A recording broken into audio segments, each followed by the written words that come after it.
Hey, welcome to Guitar Knobs, the guitars, gear, noise, and nonsense podcast, hosted today by these knobs. Tony Dudzik, Pick Guardian. Jared Brandon. Also known as Jared Brandon. Hey everybody, it's me, Todd Novak. Welcome to the Guitar Knobs podcast. We are thrilled to death that you are listening to our show. We're going to have kind of a slightly different one this time. I'm going to transition from, kind of silly to serious. We had a scheduled guest tonight who we're very, very excited to have on, and was not able to do that due to a rather serious circumstance. You know, hearts go out to him. So, Yep. But I'm confident that we'll get him back on the show. In the meantime, we said, well, we're here, and we shall carry on. With that in mind, we just decided, we haven't done one in a long time where Tony and I, Jared, just kind of have a chat. Chit-chat. And talk about some stuff. We still are going to go through most of the motions. Yes. But anyways, looking forward to having our friend back soon. Yes. So, all right. We've got a couple of announcements real quick. Road! That's right. We want to thank Rode Mics for supplying our gear that's in the studio and on the road. And on the road. Yes, that is correct. And we hope to be using that pretty soon. Double entendre there. You get it? Yeah, I got it. So thanks to Big Nick. Big Nick. Big Nick. I don't know if anybody actually calls him that, but it'd be really funny if nobody called him that. That's probably the case. It might be. Anyway. I just got a text from Nick. He said, "Send this stuff back." Yeah. You know what? Actually, I'm gonna touch on this real quick. So we talked about getting some the gear that we have for the road. We got the NT USB minis because we have some circumstances where we need to use the mics outside of this, and Or maybe if we all go to Nashville for a that's show what or I'm something. saying. Yeah, we can go sit. We've got plans, and it we did need come to- with the Mini Cooper, right? It did not come with the Mini Cooper, but Nick, I'm working get on the it. Mini Cooper. Come Yes. Get off the Mini Cooper and send it to us. Yes. Anyways, here's the point. The way that those are shown on the website, they're the cool thing about them is that you can plug all four into your computer, and you can get 4 signals. Multi-tracking. Does each one go into a different USB port, or? Well, that's the way it's shown, and I said, well, certainly there's got to be a different way to do that, and I just wanted to know, do I need a powered USB hub or whatever? There's nothing on it. I couldn't find anything other than it. It just says plug them in and go, and I suspected that wasn't necessarily the case, and certainly wouldn't apply to everyone. And Nick was man on the spot, and I said, Nick, here's the problem. I need an answer. And bang! And I don't know what they say in Australia. Bang! With a lilt. you call that a knife? Maybe it's like bango. I don't know. Anyways. Dingo. Dingo, just like that. Sure. Anyways, point being, Big Nick down the road said, I got the answer for you. Here's what you need to do. Yes, you can go ahead and use a powered USB because they do draw power. What do you think Rode might come up with, the Rode hub? Probably not. You can get those a dime a dozen. Yeah, but it doesn't say Rode on it. That is true, and it would be well better made, and anodized aluminum and all that stuff. Anyways, I just really appreciate you said, hey, sorry we didn't, this wasn't covered. We'll do our best to make sure that we get that information out there in some way. And they are really good about this. So we really do appreciate it. And this wasn't a big giant plug for Rode. That was just sharing somebody who's in our guitar universe who is helping us out and is a good friend to us. So, and they've always been really good and really fast with answers and correct. things. So yeah, big thanks to Rode. To Big Nick too. And Nick. Wow. Okay. So we also, I've got a lot of stuff shooting at us in a minute. Jared, how you doing, buddy? I couldn't be better. Fantastic. Had a really good day today. That's good. We're going to get to all that. All right. I got a couple things I wanted to read off. Number one. This is from, let's see here. This is from Dan Hansen. Dan Hansen. Dan Hansen sent us a little thing. He said, greetings, knobs. During a casual stroll through a local pawn shop, I came across a Fender Deluxe Reverb for $300. Mm-hmm. Jared, do you have anything to say about that? No, I was just telling my Say wife ruh-roh. that I would call her back after the podcast. Say ruh-roh. Ruh-roh. I am not Scooby-Doo. Okay, here you go. It was beat up a little and screamed vintage. Noticing another guy was eyeballing it, I didn't think I had much time. I grabbed the amp. The guy gave me a nod and a smile in a graceful defeat, and I hightailed it to the cashier. I bet that guy was a plant. Yep. Weird. I took it home and gave it a good look. With the help from Skynet, I was dismayed to find out that the amp was likely a reissue from 1993, I think. Well, I mean, it's still a killer price. $300? Should be. I mean, For a deluxe reverb? That's Well. crazy good. Anyways, I don't trust the internet any more than I trust a fart. You should always trust a fart. That'll never betray you. I think you might want to grab another metaphor on that one. Mm-hmm. All right. Given that I only paid $300 for it, is it worth fixing up? Oh, it'd be good to have Rob. where's Rob Chaffee? The Tolex on the back is ripped, and it definitely needs servicing. In fact, What year is this? it's a 1993. The repairs might push my total cost higher than its value. I'd be smart to return it. I'd never known you could return nothing to a pawn shop. No. By return it, do you mean pawn it? I'll give you $50 for it. Well, it depends on the severity of what needs done. I mean, if it's just some minor stuff, Yes. I mean, Well, but- anyways, hang on. Let me finish. oh, go ahead. This is Continue, super Todd. important. I wouldn't know the answer because I know nothing of the vintage amp market. Any advice you're willing to give would be warmly welcomed. Thanks, Dan Hansen. I don't know if that was thanks, Dan Hansen, or thanks, comma, Dan Hansen. I'm assuming it's the last. I think it's, yeah. Thanks, comma. Yes. Okay, so Tony, go. I mean, it really depends on what's wrong with it. I mean, it would be worth taking it somewhere to, pay a bench fee to find out what needs done. And I mean, even if you have to put a couple hundred into it, I mean, a think $50 bench fee for most places, right? Yeah, I mean, well, maybe a little bit more in some places. Depends on who's doing it. But Yeah. I mean, it's probably worth Maybe it. the pawn shop has an amp repair shop in the back. Yeah, the guy that was eyeballing the amp is the repair guy. Yeah. Even if it's the reissue, I mean, and I think the major difference between, a true vintage one and one of the reissues is it's a printed circuit board instead of point-to-point wiring that you'd have in the 60s and even into the 70s. So, I mean, a lot of it, as long as the metal is good, and by metal I mean, the transformers, and, in all likelihood, let's see, that's going on about 30 years now-ish.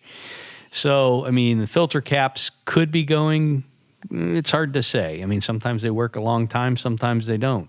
But, I mean, a good tech can tell you exactly what needs to be done and what can be put those off things till are later. Still almost like they're like $900. That's what I was going to say. Under $1,000, it's probably where those things sit. And, so if you have to put $300 into it, it's probably worth doing. Well, and we don't even know if it works. And in the 90s, I don't know if those he should do a little research, because Paul Rivera did a lot of work at Fender at that time. And if you remember some of like the Fender Twins that have the red knobs. I had one of those. And that's a twin? Yes. Okay. So that was, I believe, one of Paul Rivera's projects, and he did some Princetons, I think, and probably he might have done a deluxe. I don't know. I'd have to go back and see. But some of those things, there's a lot of kind of push-pulley kind of things that you can do with them. So it could be a really cool amp, and if there's not too much wrong with it, I think it's worth spending. Even if he's paid $300 and has to put another $300 into it, he's still ahead of the game in my book. Yes. I didn't buy that amp, by the way. I got it via someone leaving it in my possession for a while. Okay. But I re-gifted it. Okay. Well, that's good. I've paid it forward. The gift that keeps on I would have giving. liked to giving it back, but yeah. A Fender Twin is definitely a gift that keeps on giving. Anyway, so okay, well that's interesting. And I don't know. You can if you don't have anybody reputable near you, you can always I guess ping Rob at Mad Cow Amplification. See what he thinks. I mean, he's it probably would be cost prohibitive to ship. Yes. But, I mean, there's got to be somebody nearby that knows amplifiers, and Rob might be able to point you in the right direction too for somebody local. He might. He just might. I also have this from Jono, and we had Jono shared a few things before. Mm-hmm. He said, Jono, I mean that's his name. He said, "Hey, hi Todd." Yes. Now, is Jono from Australia too? Yeah, I believe so. Okay. Yeah. He said, it's great being able to connect with people with the same passions over podcasts and, in this case, emails. So I asked Jono, like, hey, so what kind of gear is he up into? Mm-hmm. He said, I'm using a Boss Katana 50-watt amp. Mm-hmm. I'm totally blown away by it as I'm a solid-state amp fan and couldn't be happier with it. I'm aware it may not be for everybody, but hey. Also, it's a bit of a mixed bag of cheap guitars that I have tinkered with, plus one I made this year. I always wanted to make a guitar, so I have modified a Squier Classic Vibes Strat with a DiMarzio Blues Bucker in the neck and a DiMarzio Air Norton in the bridge. I think this might have been thumb done, like a mobile thing. I can't, if there's misspellings, I don't know if I'm saying this right. An Air Norton. I'm not aware of the Air Norton. Mm-hmm. Okay, that's a DiMarzio product, I believe. Yeah. It has a blend knob and no switch. Bit of an experiment that I'm happy with. Oh, and I pulled out the trem as I really dislike Strat style trems and blocked it and blocked the cavity and replaced it with a hardtail bridge. Maybe even be a Strat you might like. A Strat you might like. No. I have a red Yamaha RS 420 with 2 standard humbuckers, but has been rewired with an Oak Grigsby switch. Yes. And a split. This guy's talking like alien words to me right now. Oak Grigsby switch and a split coil. I know what that is. And out of phase switch via 2 push-pull pots. Also added a Goto bridge to improve into. It's like I'm riding on a motorcycle with someone giving me directions how to make beef stroganoff here. Actually, the Oak Grigsby switch is basically a brand of a switch. It's a competitor with CRL brand. Yeah, like a blade switch. Like strike that telly. Like that. Sort of an SG clone, which you have never gelled with. That's true. I like that he understands me. He pays attention. Last play, I can't stand playing SGs either. Last playable guitar is a T-style guitar that I made this year, and it's a Gibson-inspired cutaway. Huh. It has Golden Age Telly pickups and a Slide Series parallel switch. I think that he might have also made a time machine in his backyard at one point. I'm not really sure. Now that's a cool addition because I on a lot of my 2 pickup single coil guitars, I do use like a Telly or a Jaguar or a Mustang or a Duosonic. I use a 4-way blade switch. So the first 3 positions are standard, bridge, both, in parallel, and neck. And then in the 4th position, it's both pickups in series. And what that does is create a giant humbucker. And it really is a great sound. Really? Yeah. Nice. Yeah, Nice. that series parallel is a really nice the old series parallel mod. That's right. mod. I also have a 1996 or so Ibanez Talman in bits that I have modified extensively and painted green. Put it back together because that's a cool guitar. Okay. You heard him. All right. And it's Japanese. Yes, and it's Japanese.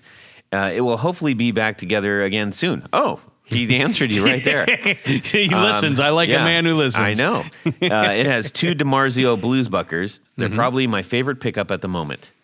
Bit long-winded, I guess. Anything to do with gear can be. LOL. Feel free to edit down. I'll include a couple of pics in case you're interested. Not only the best pick of the Strat, but my phone camera is broken. So it will have to do. You know, you made all that other stuff. I think you could probably fix your phone at this point. Fix the phone. Yeah, by yourself, like with a hammer and a screwdriver and like a box of Cheerios or something. MacGruber. Yeah. Well, anyways, Jono, thank you for sending that. That was really cool. He sent that a little while ago, and was just able to read it. So thank you again for sending that. We love hearing from all y'all out there. And Yeah, absolutely. it's fun to kind of get into what people are, playing and doing and interested in. And so that was fun. And a whole bunch of stuff in there that I have no idea what that is. But I have a better idea now. Yes. Thanks to you guys. We can help point you in the right direction. Todd. That's why I hired you guys. We're hired? To take things apart and hey, I didn't get see my how it all W-2 works. this year. Yeah. That's how you learn. Yeah. When you take things apart and That is learn true. how it works and all that kind of stuff. So true. Let's get into what's going on in our music world this week. Gentlemen. Mm-hmm. Tony. And Tony. Gentlemen and Tony. Yes. So this week, actually a while ago, John Esterly from Rare Buzz Effects was putting an order in for some Russian parts from a guy, interestingly, in the Ukraine, which may soon be part of Russia again. Hopefully not. But anyhow, he asked if I needed anything, and he sent me a big, Excel spreadsheet of all this stuff. And I, of course, I love paper and oil capacitors in my guitar circuits, and 0.022, 0.033, 0.047. Those are kind of the standards that I use, and I like the ones that are generally higher voltage. Now, anybody in their right mind, that excludes me, will tell you that the voltage means absolutely nothing in a passive circuit. But to my ear, and maybe it's just the magic of knowing what's, in a guitar, but, that high voltage, in the case of old Gibsons from the 50s, they used what were called bumblebee caps because of the striping, which were color codes for the value. Those were 400 volt paper and oil capacitors. And to my ear, if you have one that has an actual bumblebee in it versus a true ceramic cap, I hear a difference. Now, again, to me, it's how the potentiometer reacts with the higher voltage. I don't know what it is, but it does something. But long story even longer, I picked, I forget how many caps that, excuse me. Okay. I'm okay. But I forget how many I ordered, but there were quite a few. And John called the other day and said, hey, good news. That stuff finally came here. I was beginning to worry that it wasn't going to come at all. And he got all of his little transistors and diodes and things. And then I got a nice big box of various paper and oil capacitors. And so, yeah, I can't wait to use them in some circuits. That's cool. What kind of circuits? Guitar circuits. That's it? That's all I use them for. Okay. I don't use them for anything else. All right. But they're cool. That is cool. And they look cool. Well, they're big. Yeah. And they're big, and they're, if I ever decide to plug it into a wall, it'll handle the voltage. Awesome, man. Jared. So I took back a lot of electric guitars to Ohio the last time I went home last week, mainly because I'm going to be moving soon, and I don't want to. I just don't want to keep track of all this valuable gear while I'm down here. So I just put it where I know it's safe in Ohio for now. I did leave my 79 down here, and if anybody remembers some past episodes when I talked about that, Your 79 Les Paul Custom, and it's orange now because the lacquer just oranged out, and it was a natural color, like the natural. If you take the neck pickup out and you look inside the cavity, it says natural because that's what it was, the original finish. And it's kind of ugly and old and beat up, but it feels and plays like butter. And I decided to make myself, when I was home, I made myself some double cream T-top pickups to put in it for the fun of it. Because I didn't sell them, I made them for myself, so I didn't do anything illegal, Larry. So I made them I made them myself, and I put them in my own guitar and made no money off of them.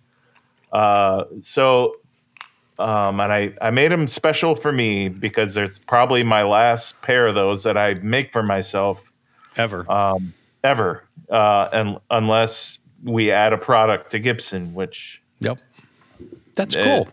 What do you like to string do you use 10s on your Les Pauls? So that's where I was. It's funny you ask, because this time I didn't pay attention to what box I grabbed. I did not pay attention There's some calipers. to what box I grabbed. I didn't even look at the gauge because I thought they were just going to be 9s. And when I strung it all up and tuned it, I started playing, and I'm like, what in God's name is this? I strung 11s on this. Oh boy, this Paul. Now 11s. Now I use 11s on a lot of my Les Pauls, or 24 and 3/4 inch scale length, because to me I like the way that feels. But if you're a heavy lead player, I could see where that would be a trouble. Yeah, I was not feeling great. I was like, this is not right. I had to adjust the bridge. You have to adjust the guitar and the neck. Oh yeah. When you go from a 9 to an 11, so even if you go from 9 to a 10, you have to make some adjustments. Yeah, sure. So I was like, "What is going on?" And I just put them on last night. So I'm just gonna wait another day and take them off and put on a set of 9s. But I have the 11s I have a couple of custom-made Cop string instrument guitars. He's an extraordinary guitar builder out of Catawba Island, Ohio, which is near my hometown. And I remember when he first started. And so I have 2 of those because I know I've shown you guys these guitars years ago, but that's what I bought the strings for. And I just lost track of what gauge was what, and just blindly, dumbly grabbed a box, got the strings out, strung it up. And I should have known when I was stringing it up. I should have known just by looking and feeling. It tells you how much I change strings, which is not very often. Yeah. So now I feel like I wasted a set of strings. So are you running 9s on everything? And I run fenders? 9s on all my solid bodies except for. And the Cop guitars are hollow bodies, but they're the size between a solid and a hollow. So it's kind of a jazz guitar-ish kind of thing. Yeah. That's the way that Denny. That's the way he designed those guitars, to take the heavier gauge strings and gotcha. And that's just how he designed them. So I honor that, and I use them. Yeah. On those guitars, it's more like a chordy type guitar, but. I put 9s on them before, and I was like, this doesn't feel right without the heavier strings. Right. But well, that's what I experienced. That was just the dumb mistake. Read the box. See what the box says before you get the thing out. Jeez, Pete. It's really it's really that simple. Jared, do you ever really mix up your string gauges with any of your guitars at all? The only difference is this from the solid bodies to these 2 Cop guitars that I have. That's it. And they're 11s. Yeah. So I mistakenly I'll do 9 or 10s. Yeah. I'll do 9 or 10s on solids. I'll do 10s on a Stratocaster, and I'll do 9s on a Gibson. See, I That's- like that's using kinda it. 11s on a lot lately, especially. I've been playing 11s on a lot more of my guitars, especially the shorter scale length. And if I go to like a 24-inch scale length, like a Jaguar or Mustang, I even go up to 12s on those. You're a chord guy, right? Yeah, I'm more of a chord guy. So, that to me, and it, it feels a little more like an acoustic guitar, I guess, when you have the little heavier gauge on there. But yeah, I totally get it. Yeah. If You get the value out of the heavier gauge with your tone. I mean, that's for sure. totally, yeah. And yeah. But that leads me to ask Todd what's new in his guitar world. Oh, well, you know what? I had a really fun guitar week. I had a fun guitar week, gentlemen. Tell us, It Todd. was fun.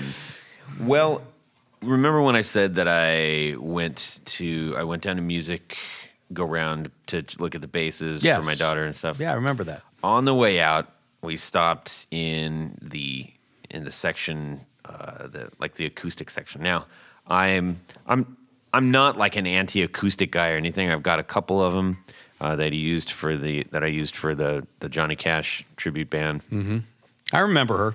Yeah, Anti-acoustic. because actually you made me I asked you to make a killer. So it's a black guitar, and I said I want a black like double wing like tuxedo style. None more pickguard. black. None more black. Anyways, so I swung by there because there was something that I had been kind of wanting for a while, but I didn't want to go out of my way to get it. I'm like, when it happens, it'll happen. Go ahead and open that up. Ooh. I brought in a case. So I was looking at them. And they have like a bottom row and a middle row and a top row. And I looked up at the top row and the back area where it wasn't like a high traffic area. And I said, what's this? And Nippon Gaki. a Nippon Gaki, yes. So I got a Yamaha G60A, and I hit it once.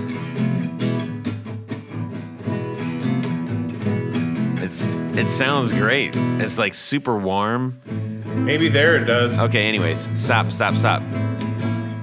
Hey, Fernando, stop it. Okay, so anyways, I got this, I picked it up, and my daughter was with me, and she kind of looked at me, and I kind of looked at her like, this one's kind of special. And it's in really, really great condition. 70s. Huh? December of 72. All right. Perfect. Well, that's what Tony's for. Please stop. So, anyways, but what was cool about that, and even though I do love playing it, I do want to finish the story for the good people listening. So it's 72, and it's got like a bunch of different color woods on it, which I think is really nice. I traded a stand-up bass stand and paid like $75. And It's worth every penny. yeah, these are going for like $300 on Reverb. Yeah. And I just love it because it was one of those instances where you pick up a guitar and it just was like, I'm coming home. I'm coming home with you, mister. No, that's a good buy. This is a great guitar. It's a Japanese Yamaha, Yeah. and it's the thing I always look for on the label is Nippon Gaki, Yeah. and that's Yeah. I think And it's Nippon got Gaki is maybe guitar. it actually means, I think, musical instrument. Okay. Like Japanese instrument or Yeah. Anyways, it has the rosettes around the sound hole and on the bridge, which I thought was like a nice little touch. Yeah, nice. So, and the tuning pegs are all aged out. yeah, they're all sort of yellowy, orangey, and Now let me ask you this: I just love Do it. you know how to restring this? heck no. You're gonna have to learn to tie strings. I don't want to do that. I don't want to do it. Yeah, But anyways, what was cool about that is I realized it was a Japanese guitar, and as some of you who have listened for a long time know, like I have an affinity for feudal Japan and all that stuff. And my daughter is kind of learning about that a bit as well. And on her way home, she said, well, she's like, Dad, you have to get that guitar. I said, I can't just go into guitar stores and buy guitars. So you don't understand. I can't just do that. She says, yeah, but that's yours. And I thought that was really cool that she like even knew, right? So I said, hey, look up what the Japanese word for sun is. You know, and she said sun. And like, you know, like sun, like sunset or something like that. And it was taiyo, which is Taiyo. And so I said, that's what it's called. And she said, why? And I said, because it looked like a warm sun and it sounded like it too. And then she's like, oh. So anyways, it's kind of cool. We just had a nice moment with my daughter. Nice. So that's, you know, that's the one to go play up in the upstairs. Oh, they're and great just guitars. Have around. Yeah, you know, anything, you know, I'm a big fan of late 60s, early 70s Yamaha instruments. It sounded like no other one that we played in there. Well, it's because it's solid wood. And it just sounds so warm, and I just love it. Yeah. So nice. I was really, really tickled to get that. That's a good guitar week. I was tickled. Anyhow, so let's move on to. We don't have a 4 on the floor today, so Maybe why don't we all choose one? Hey, speaking of 4 on the floor, did you happen to see maybe in the newest Vintage Guitar magazine, your buddies over at Gibson, Jared, took a 6-page spread out for their Maestro holy pedals. mackerel. 6 Oh, pages, yes. 6 full pages in the Vintage Guitar magazine. Beautiful Yes. stuff. I mean, that, you know, wow. I was just impressed. I mean, usually if you see a 1 full pager, it's something, but it's just like page after page after page. Beautiful. That's awesome. Well played. Right on. Good magazine. I'm glad they support Vintage Guitar. That's my favorite magazine.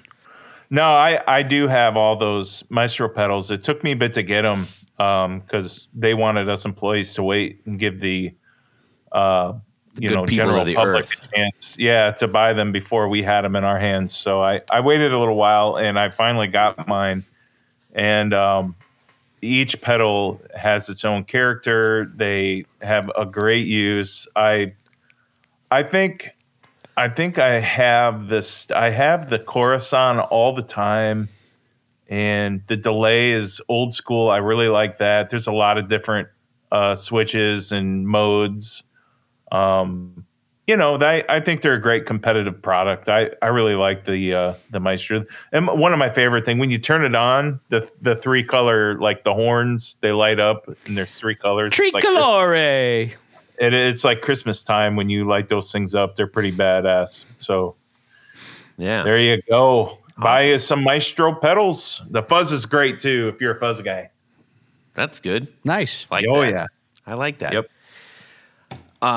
Let's see. Well, one of the things that I thought I'd love to hear your perspective on is, as I mentioned, so I did post that video for replacing the speaker in the Origin 50 and everything. Yeah. And been playing it a lot. I'm really excited because we got a show coming up, and I was like, I'm having to re-engineer how I'm thinking about my pedal board, because the way that I had it set up for the Super-O and all the tones and the types of drive and how they reacted when they were stacked and what was in front and what was behind, it's completely out the window. Yeah. Because now I'm going straight into the Marshall. And I thought, I should take advantage of the effects loop in the back. And I'm like, screw that. I'm not going to bother with it. Because the routing for all that, I just can't deal with. But as far as the drives go, what is kind of fun, I'm having to go through and reintroduce myself to a lot of the drives that I have, because one drive might have sounded fantastic on the Super-O. As I transfer it over, I'm like, ta-da! And I'm like, whoa, that sounds really, really different. Yeah. So I'm going back, and now it's like I'm starting over. Well, I mean, you could find the one that works best with that given amp and just keep it with that given amp. Yeah. Well, that's kind of what I'm. Yeah, I mean, it is. But even just the order on them and Yeah. how they're reacting differently. No, they do, and that's wild. That's it's both the fun as well as the pitfalls. Yeah. Of having more than one amp that you use and know what the sound should be like. Yeah. And how pedals react with it. I mean, you can get sucked into the rabbit hole there real quickly. Well, I think it's a little bit strange for me too because I haven't had tons and tons of gear. I am a gear enthusiast. I love all the stuff. I don't have all the stuff, so I haven't had all the experiences that a lot of people have. This is the first Marshall I've ever owned, and it's not. And I know everybody's like, "It's not a Marshall." I get it. I understand, but this is what I have to work with. Well, to give you an idea, I had one of my early Marshalls was a JTM 45. Yeah. And then they also came out with a series. That was the first one they. Well, I mean, I didn't have an original one, Okay. but I had. I was like, wait, what? Yeah, no, yeah, right. But then they also came out with a series called the JCM series, which is the 30 and a 60, and I think I had the 30, and I found it to be a really good amp. Not what I would call a true Marshall in terms of what most people think of as a Marshall, but it was closer to what the JTM, the old style was. Yeah. It's not a fair comparison because they're really two different animals. But the in terms Marshall of, world is murky, man. Yeah. I mean, I think what happened is just like Mesa Boogie came, once they got known for a particular genre of music, that became what all their amps sound like, which they don't. Right. We were talking, I think, about the Lone Star series or something like that. The Subway. So in the Subways, and those are completely different. I wouldn't, Right, but if you say, what do you got? Oh, I'm playing a boogie. Really? Yeah, exactly. Unless you're playing metal or something. And same with the Marshall, because once Marshall in the 70s became known for loud and metal sound, that hard rock. That's what everyone thinks when you hear Marshall. Well, yeah. I mean, I'm liking getting involved in it, and the funny thing is, I brought this into John Fennell, who runs the studio that we're at and where I've recorded, and he just looked at me and he shook his head. He's like, "What the hell's wrong with you?" What do you mean? He goes, "All you do is bellyache about how you don't like the Marshall sound and all that stuff." I said, "That's because when I am at shows and I'm playing." And somebody hauls up a half stack that they can't turn up, that they have to turn around and actually face the speakers to the drapes behind them, and it's the same sound as like it's the same for everybody. It's just like, oh, I know exactly what this is going to sound like, and that's the thing that kind of, I don't know, it doesn't necessarily appeal to me because I don't want to just sound like Angus Young. It's like he does that. I don't need to do that. I want to look for something a little bit different. That said, why do you hate Angus Young? I don't. But you know what? I'm drawing a sort of a glittering generality, as they used to call it back in grade school. I know what that is going to sound like. Right.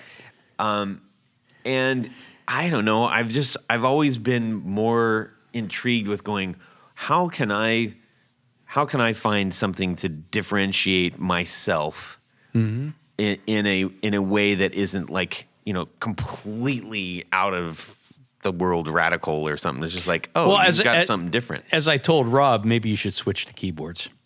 All right. I see where this is going. Anyways, back to the story. What I'm finding is that the sounds that I'm getting out of it, I'm really liking. Mm-hmm.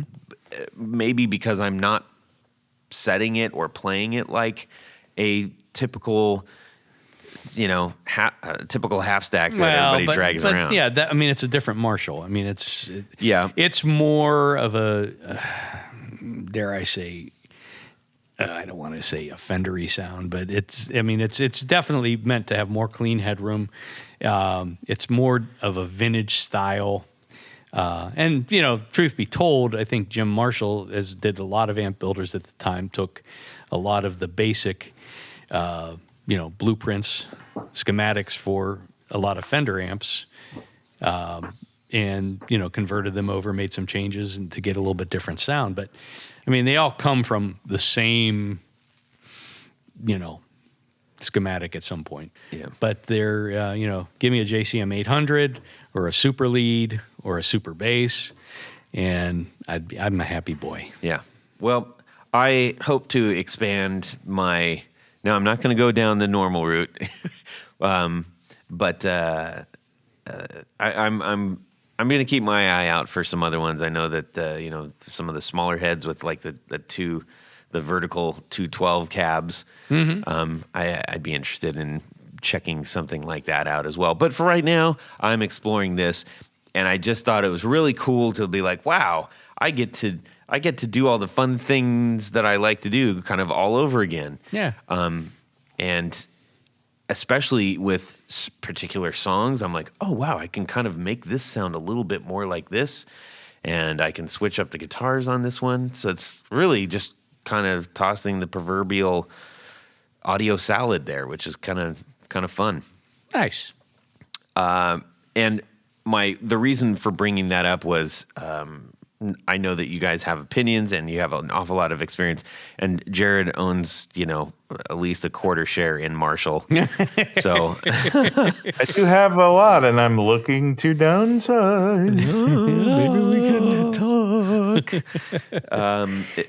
I knew you would eventually come to the world of Marshall, my friend. Well, I don't know that. Well, I can't commit fully. I'm not going to say like, yep, I'm a Marshall guy, but as long as I can keep a sound that I feel is, I don't want to say unique to like the whole rest of the world, because I doubt that you can even find a sound that's unique to the rest of the world anymore.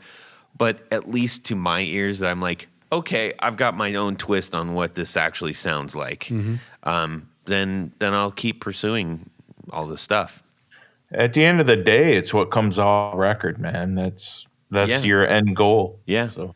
Well, and actually on our record, the Valentinos, which we'll be recording a new one very soon.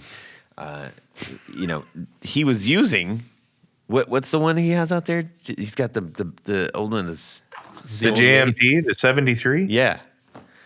So he used that on it, and the Supro, and a Univox. The old Univox tube one. That's a cool one. I'm trying to think, it's the late 60s, early 70s, something like that, which is essentially a Marshall clone. Yeah, pretty much. So it was just kind of funny to go like, okay, well, I understand. I heard the sound that makes a sound, and I said, ruh-roh. Just like, and I looked over at my Supro, and I'm like, it's not cheating. It's not cheating. No, you're still on there. Yeah. Anyhow, still number one. So that's something else that I've been, just kind of spending a lot of time with and everything. And one other interesting thing about that is, I thought, okay, well, I definitely am going to use an EQ pedal on this, because I am switching between the Gullet Guitars Vinny with the TV Jones Powertron and the Viking Hagstrom, and then something else that might be coming with the humbucker. That those sound pretty different, and they play different. The attack is different. So I'm like, I'm definitely going to need an EQ. Well, I put the EQ after the drive section, which is what was recommended. And typically I've had it at the complete end.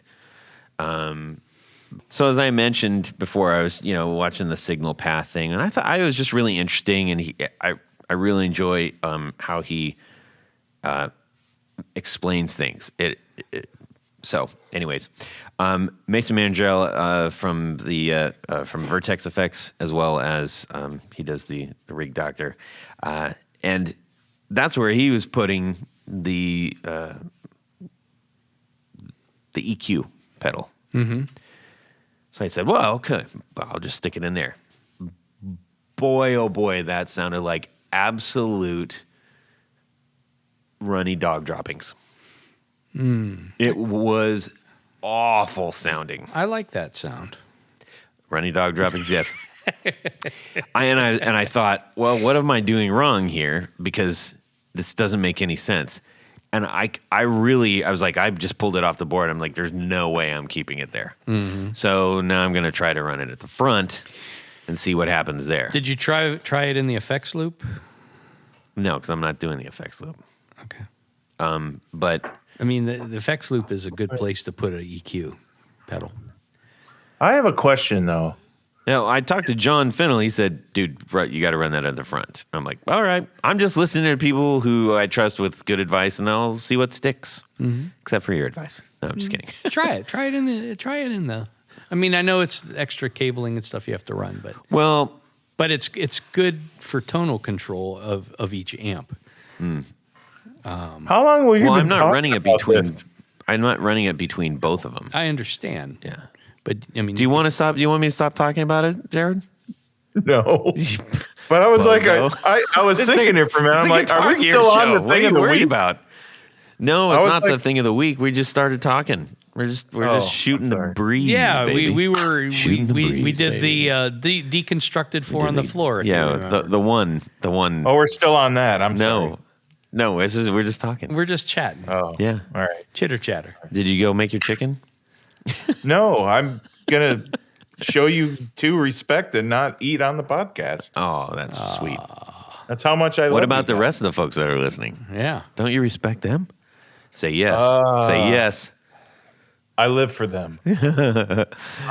I live to entertain them. Hey, with speaking my about that, stupidity. speaking about the folks out there and everything, Jared, there's a guitar show out your way. Oh, yes. There soon. is. Do you want to talk about that a little bit?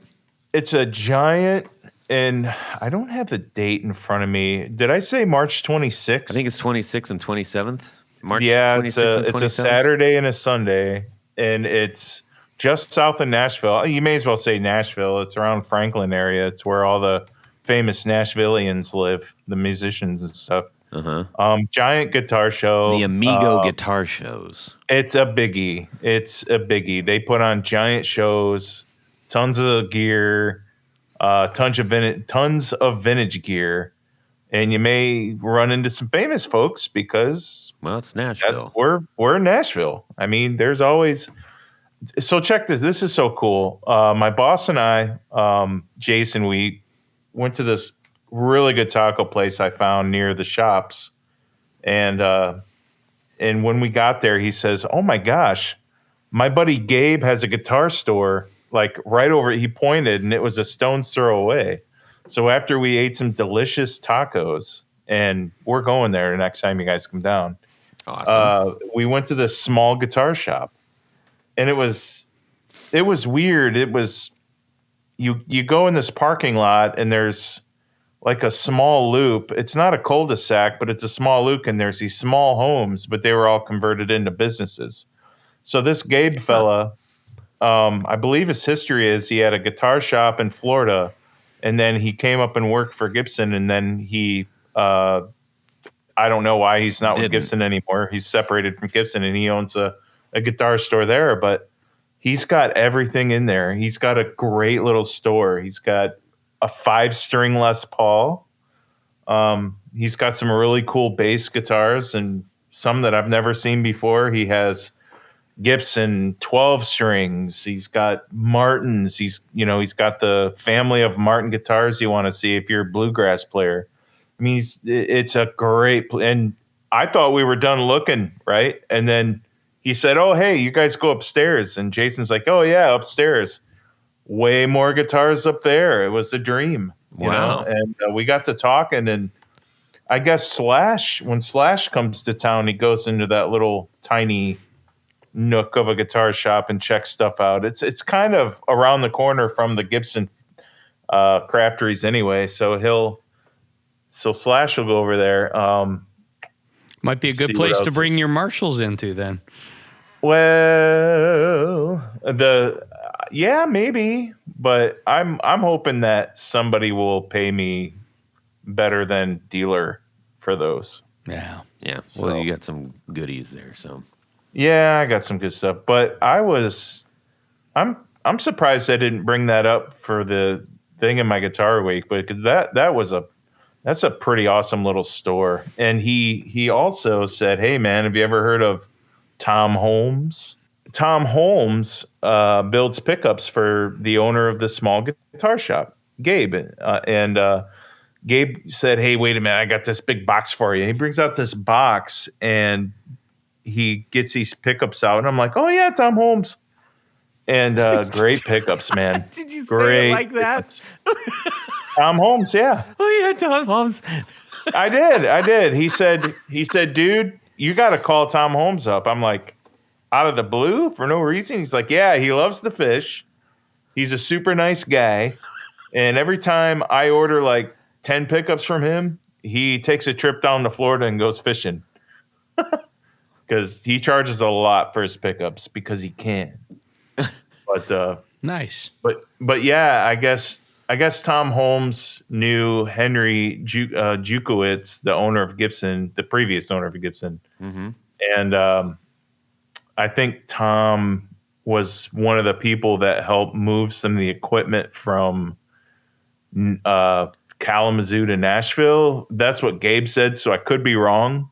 But yeah, that's I hope I get enough courage to get on the phone and just strike up a conversation with him. Hopefully it turns into a friendship. But Oh, that'd be really good. I would love to get to know him. And if I can convince him somehow to come on the show, that would be a biggie. Oh, yeah, yeah, let's do it. no doubt Get a about hold it. of that feller. Take him fishing. 57 Do whatever he wants. Classic. The 57 Classic that he helped design is the highest selling pickup that Gibson sells. So Outstanding. there you go. Well, we learned a lot about that fella right there. Oh yeah. The I fisherman. don't even know. The fisherman. The fisherman. What does he do again? not fishman. Fisherman. Yeah. Pickup winder.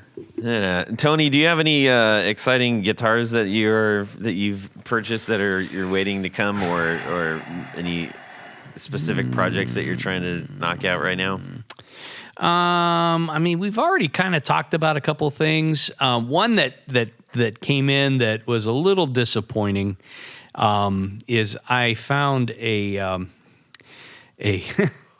so Paul Weller, when he was in the Jam, had a Rickenbacker 330 that he had done in a Roy Lichtenstein print. Yeah. And it said Wham on it. Yeah.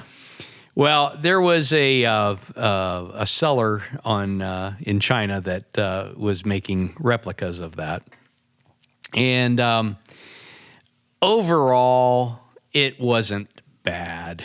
I mean, my experience with a lot of these Chinese instruments is you have to take them apart, replace all the metal parts, replace all the electronics, replace all of the plastics. But this one in particular was a little disappointing because the paint job was just done in such a rush. There's some of the paint was smeared, and so it's not, certainly not up to my standards. Certainly, I don't think it was up to their standards either. I think they were just trying to get stuff shifted out of there. But I was able to negotiate a deal between DH Gate, the seller, and myself, where I got at least a partial credit back on Because it. it was so bad? It was just bad. Wow. Yeah. But it's playable. Was it paint, or was it like a decal kind of like it's a actual transfer? paint. It was actual paint. Really? Yeah. Did you send it back? I wasn't going to pay I'm $80 to send it back. I'm not No. suggesting that you did. You never do. So No. I kept it, but we worked out a credit arrangement where I got part. you got to part bring of it my in. I money. want to see it. Yeah, I've got it down at the shop. Okay. But it's pretty cool. I mean, it's what I call a good 15-footer. 15 feet away, it looks pretty good. Yeah. But they did a pretty good job on most of the graphic work. But it's the pickups and the metal parts that come with it are just not very good. And the tuning machines in particular. So those have all been replaced. And so now, I've got to do a little more fret work on it to get it up to snuff. But it'll turn out to be a good wall hanger. That's cool. Yeah. Well, I like that you just get some of those and have fun. That's yeah. I mean, I a lot of times I'll get some things like that are just for fun.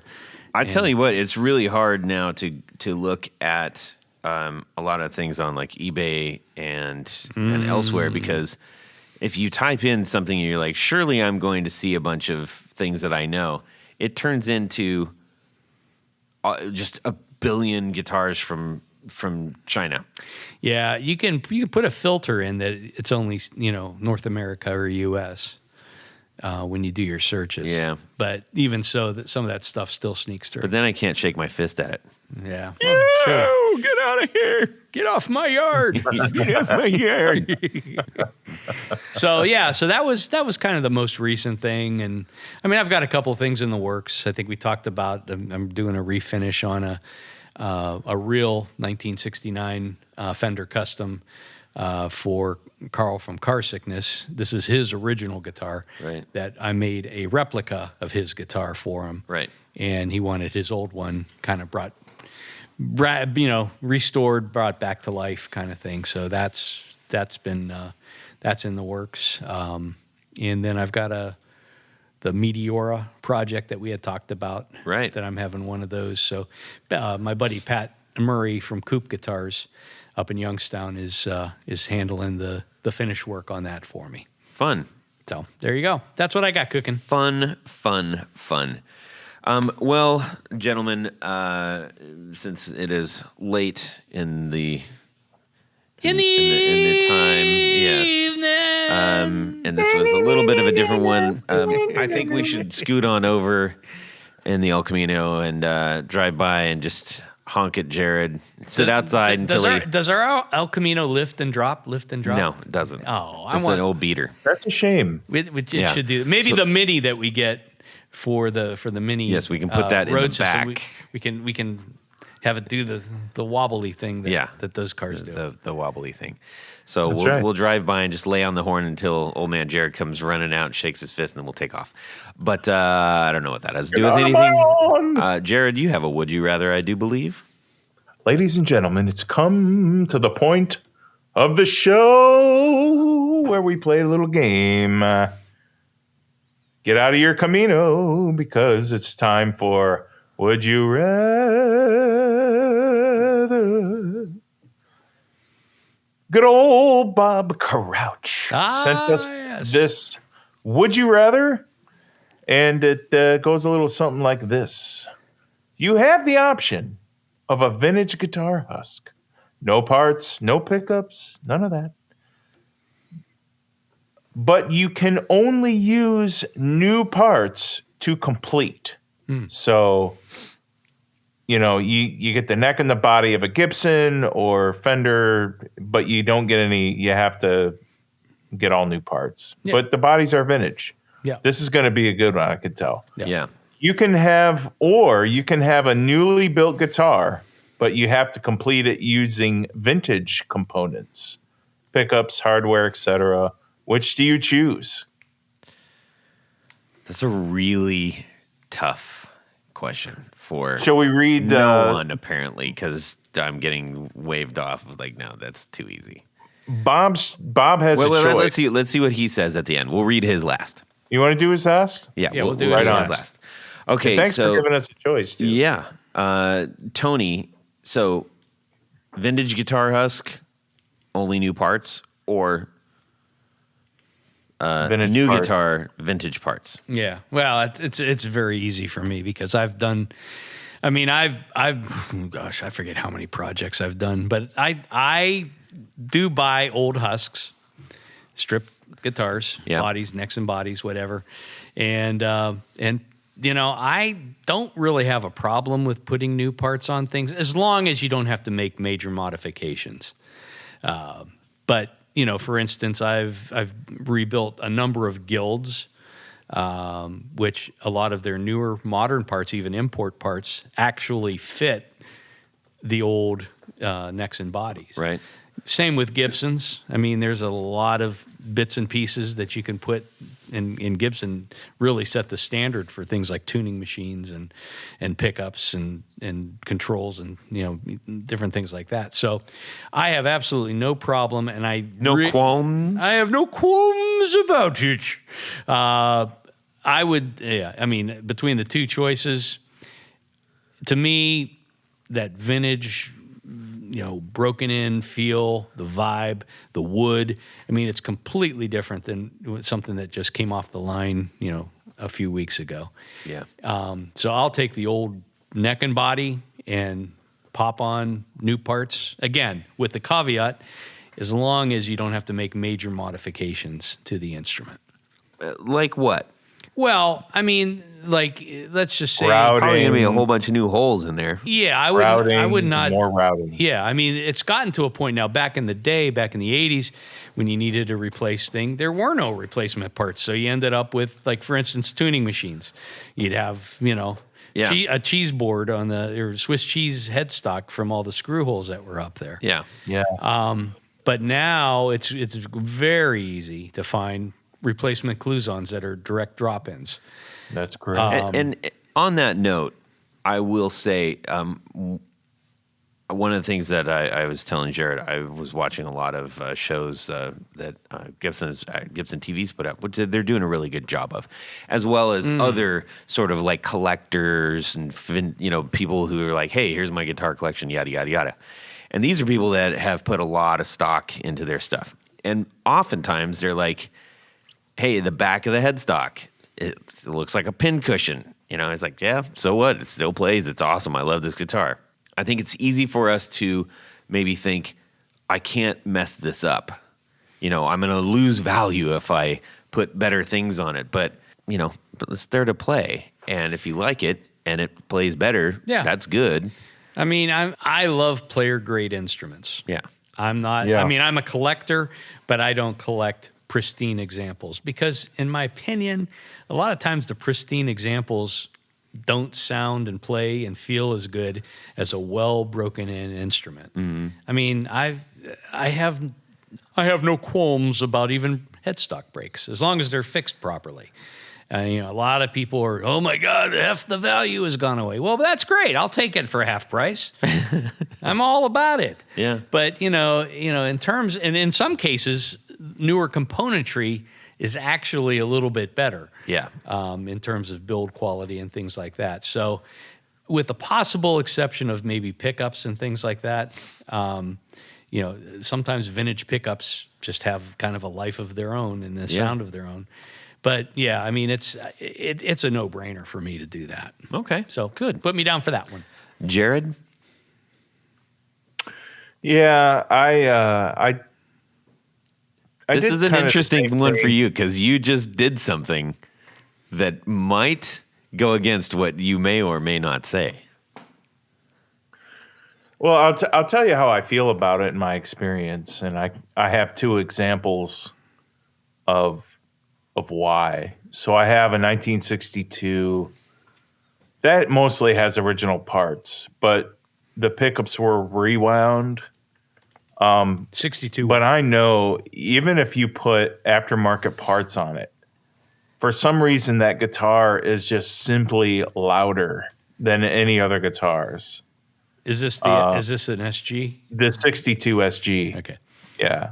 It's just louder, and I can't explain why, other than just the wood is extremely, I don't know, weathered, or they say open. That is a term. Yeah. In the orchestra world and the stringed instrument world. It definitely is. It's one of the loudest guitars I've ever played. I have a 1956 Junior converted to a standard Les Paul, and that went through a lot of reworking to make that happen. And I have a lot of compliments with that too, the way it sounds. But I want to say, yes, I would rather do the vintage husk. But Zach Oswald, he's buying my business. He has a custom shop that sounds phenomenal as well. And I've played other custom shops, but I think it's a lemon burst, I think. And well, the finish doesn't matter, but I'm really surprised how really good this custom shop sounds. So, I mean, I think to me, it's just finding the gem. You know, you got to find the diamond in the rough out there. You can find it. The diamond And maybe, in the rough. that's right. And even if it feels right to you and it sounds right to you and may not to somebody else, what you have and what you enjoy is what really matters. But yeah, I'm definitely going to do the vintage husk and aftermarket parts. All right. Okay. Well, yep, me too. For the main reason that the parts, the performance of the parts, the quality of those parts, those are the things that even if you get a really nice old guitar that has most of it on there, those are usually things that you have to repair or replace. Yeah, especially in some tuners. way. Now, that said, one of the things that makes an old guitar look amazing is when you see all of the wear and the age and the finish that's been rubbed off, and like just even the pegs on the guitar that I brought in today. It's like that is a huge part of why I kind of fell in love with that guitar. Mm-hmm. That's the stuff that you're like, It's a look. Wow, it's really cool, you know? And granted, speaking of Zach, he's shown a couple of outstanding things that he's aged recently on the Instagram page for Brandon Wound. I mean, he's doing a bang up job, and that's the kind of thing, like if you saw that on a guitar hanging somewhere, you'd be like, I need that. Mm-hmm. So to have that, stay tuned, man. He's going to be offering stuff like that. Nice. Very cool. Anyways, so I'm going that route too. And what does Bob Crouch say? Go ahead, Jared. Well, Bob said he'd love to have to say the vintage husk with the new parts. Both are solid options, but I think there's a lot more variety in newer parts for a vintage guitar. I think a newer guitar with older parts may come with some pitfalls I would rather not deal with. So he's unanimous. Oh, okay, cool. Yeah. That's what Bob said. Well, all right. That's I guess I'm a little bit surprised by that, but maybe Why? Maybe not. Well, because it to me it's almost a 50-50 thing, because you could have a body that might not. Yes, think about like a lot of the Japanese guitars. Mm-hmm. Those feel somewhat unplayable to many people, right? There's the old Japanese ones. We talked about that, where it's like, hey, it's a cool idea. It looks awesome. Oh, you're talking about like 60s, 70s. Okay. That's what I'm saying. Oh, okay. I thought you meant like Japanese Fenders and things like that. No. I'm talking about like the Tascos and all that stuff. Oh, okay. Yeah. Yes. So the idea is like, wow, that's really neat. But so much of that playability is in like the neck, how it's attached to the body, and just like if it feels right, is it like all that stuff. So, but at the same time, a lot of those parts can look amazing because they're old and they're funky and they're, you know, so if you took those and put them on a reissue of one of those Japanese guitars, or had your luthier friend build you a new version of that, but you get to put all those old parts on it, that'd be really cool. Yeah. Yeah, I mean, there's some people that swear by, especially like those old, single coil pickups that are on a lot of those guitars. And I mean, honestly, I don't really see the attraction, but there's a lot of people that do like that, those gold foil sounds and things like that. And, I mean, I'll take a standard pickup any day of the week over those. What do you think, Jared? The Teisco shark fin that I had, that I traded for a Reverend guitar, the pickups on that they did actually sound really good. I have to say, they did. To me, they sounded a lot more full and more boomy than just a normal single coil. Okay. But that could also,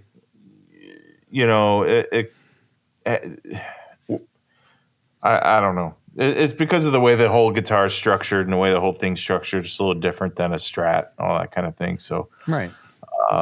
no, I kind of see why people like them, but if you don't like them, you don't have. If you don't like them, you don't have to anyway. So It's a whatever. It's a free world. Yes. It's a free world. If it doesn't do you good, that doesn't do you good. So, Yeah. Just like Neil said. yeah, and they're a pain in the butt to fix. There it is. All right. Well, that was very cool. Thanks, Bob, for sending that. Tony, we got some people to thank. Oh, yes, we do, Todd, because at this point of the show, we like to thank a very special group of people. These are our executive producers. Now, you might be sitting out there wondering, what's an executive producer? And maybe more importantly, how can I become one? I want to be one of the gang. Well, it's real simple. You go over to patreon.com/the Guitar Knobs. Check out a couple of different levels in which you can participate, become a sponsor, a patron of this very podcast. Each level comes with some great thank you gifts. And, but there's one thing more as an executive producer that you get. Jared, what is that? You get to have your name read on the thing. Your man. name read on the thing. That's right. And that's what I'm going to do right now. So special thanks to these executive producers. Moon Guitars, Vader That's and right. Pedals, Drew Lopez, John Halverson, Rick Calhoun, Trevor Gunberg, Elad Mizrahi, got it that time, Gary Cooper, Jason Roush, Mike D, Richard Kendall, Mark Garton, Matt Hart, James White, Justin Jones, Anthony Jamalaro, Bill Gola Guitars, John Esterly, also known as Rare Buzz Effects, Anthony Lathrop, Stefan Lamb, Michael Lawrence Senchuk, Ken Sayers, Doug Christ, Darren Gregory, John Anglin, Tom Brezen, John Sluhan, Rusty Sneeden. Are my eyes deceiving me, Todd? Maybe.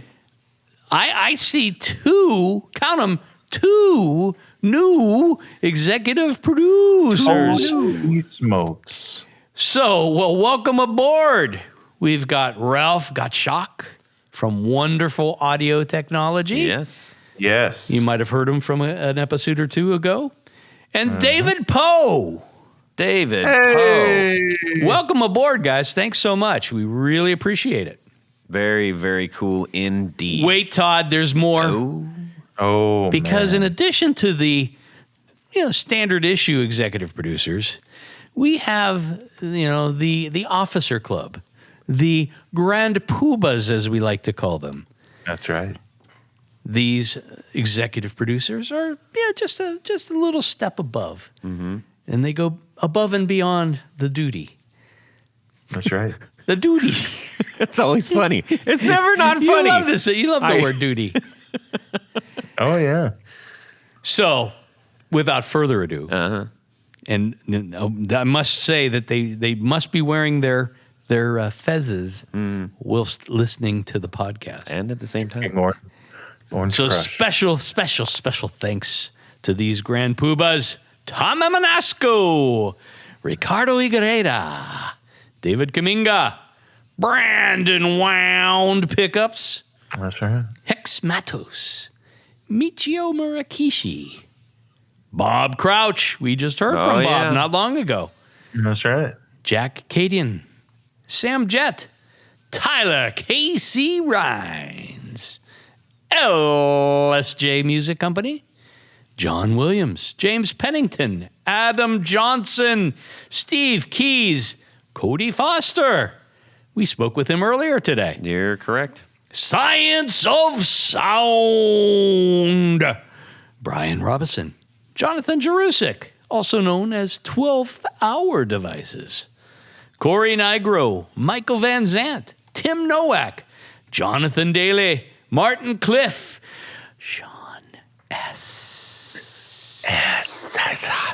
and Rat King. Yes, indeed. Wow. Thank you so very much. We are very, very fortunate for all of the folks out there that are helping us out and keeping us going. Absolutely. So, Tony, where can people find you? Well, why don't you just head over to pickguardian.com, check out some of the things that I have available for online purchase, but by and large, what I do is custom work. So shoot me an email, let me know what you need, what you want, what you really, really want, and I will do my best to get it together for you. Awesome. Jared? Oh, yes. Go to Instagram and find Jared Pickup Winder Brandon and send that account a question about whatever. And I may or may not get back to you. Well, I probably will. I'm just kidding. I'll get back to you. I promise. All right. Maybe. Let's see here. You can send an email to moi, Todd at theguitarknobs.com. And you can also DM me on Instagram at guitarknobs. And make sure you check out the Discord group, everybody. Go to the bio link in Instagram, and you'll get to the link tree, which has all of our fun things on there, including the link to Discord. And if for some reason that is not working, let me know. I'll see if I can get that for you guys. I should be able to, because I got the first one, and we've got some great people running that, and we're thankful for them doing that. Yes. All right. Well, this has been a different one. It's been a fun one, just kind of hanging out and chatting with the bro tato chips here. And I guess that's it. Have a fantastic Guitar Week, everybody, and subscribe! Oh, yeah! That's what he had from England, eh? What? Can you hear me good? Yes, we can hear you well. Tom Holmes. If I were king of the forest. All right, dodo birds. All right. So now that the stupidness is over, It's just begun, my friend. a nice table and some lawn furniture Are and there any good tables? I think I'm gonna make myself some chicken. Did that wall back there used to be gray? Is it not? No, but did it used to be gray? Hello, Tony Zabalone. What's why the couch never win? Me neither. How about a hot dog? No. Oh Lord. Yes. So I was partially right again. Yeah. As long as I stay right 50% of the time. Give me some juice. And for the mountains of Bush.